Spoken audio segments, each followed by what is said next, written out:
realise that not everybody can go down to the beach, and maybe you've got pollution where you live, and so here is another way of getting your seaweed at a really cheap price. And this is to buy it from an Asian food store. Now I've got two different kinds here. They cost about $3 New Zealand, which would be about, what, $2 American, I suppose, US, a bag. And that bag contains enough seaweed for a couple of weeks, a family supply of its vitamins and minerals, because that's basically what it is. A little storehouse of vitamins and minerals that doesn't cost you very much. And this is how I deal with it. This here is wakame. I hate the smell of it. It absolutely stinks as far as I can.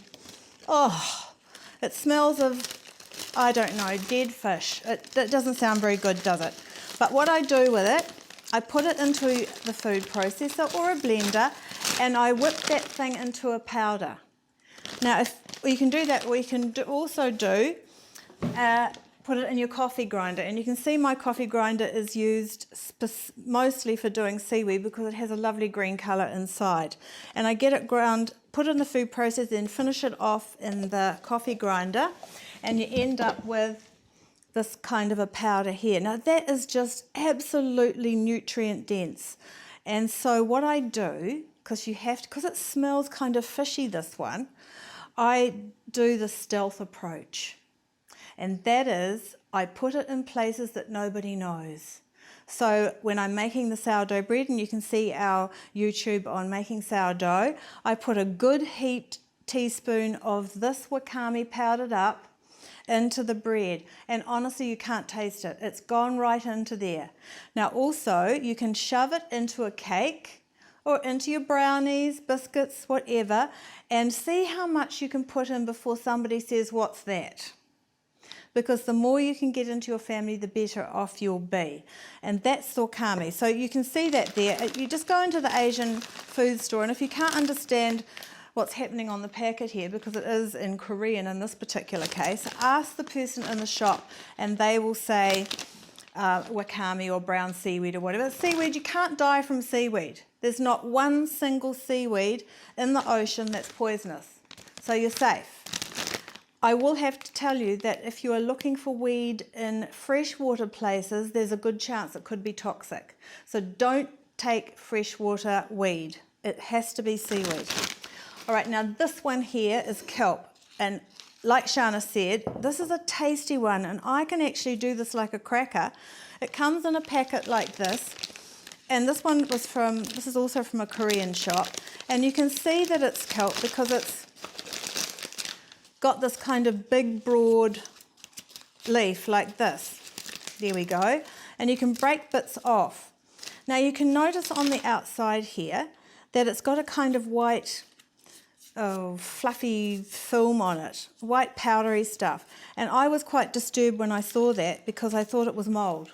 But actually it's not. It's just as the seaweed dries in the sun, the polysaccharides come up and the salts come up to the surface and leave this powdery film on it, and it's perfectly safe. In fact, it's probably quite good for you, so leave it on. Don't wash it off. And just for the interest's sake, this is the packet of kelp, and I bought it and rehydrated it so that you could have a look and see what it looks like. And it comes up looking like that. Isn't that ugly? It might be ugly, but it's darn good for you. There we go. That's what it looks like when it's been soaking in water for a few minutes.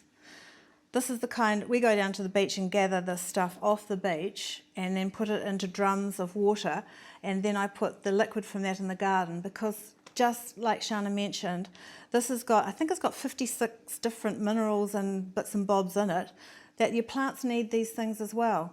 So ask all the plants, both of us need it. And also I give it to my cows, why not? A good handful every day, then I can be sure that they're getting minerals that may be missing in the soils of New Zealand here.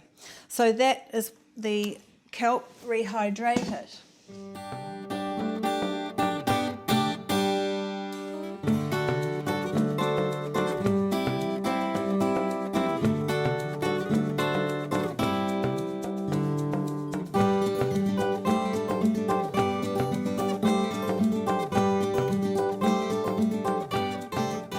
might have noticed in the wee clip that we went to a different part of Blueskin Bay, and the tide was out, and we collected this green sea lettuce, and I bought some here.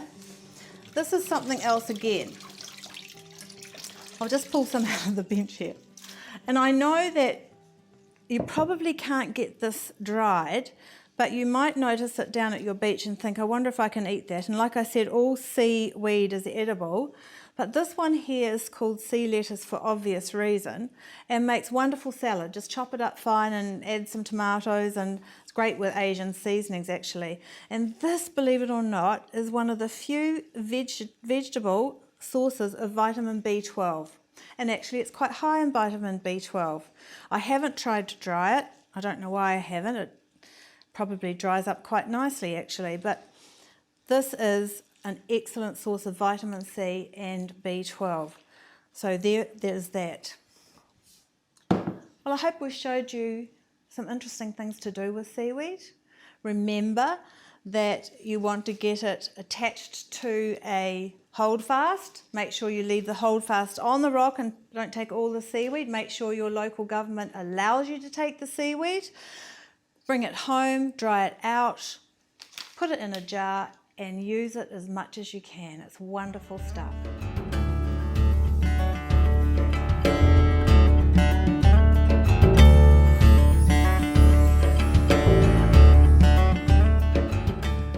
Okay, well, I just want to prove to you that even children can enjoy this stuff.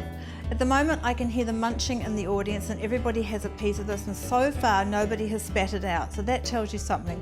That's the kelp. Ava, would you like to come over here and tell me what you think of the seaweed? Oh, she's got a tooth missing, but she can still bite a piece off. Delicious. What do you reckon it tastes like? Salt. Salt. It's got a salty taste, hasn't it? Kind of a, what would you say, savoury, salty taste? You eat a fair bit of it, don't you? See, it's a picture of health.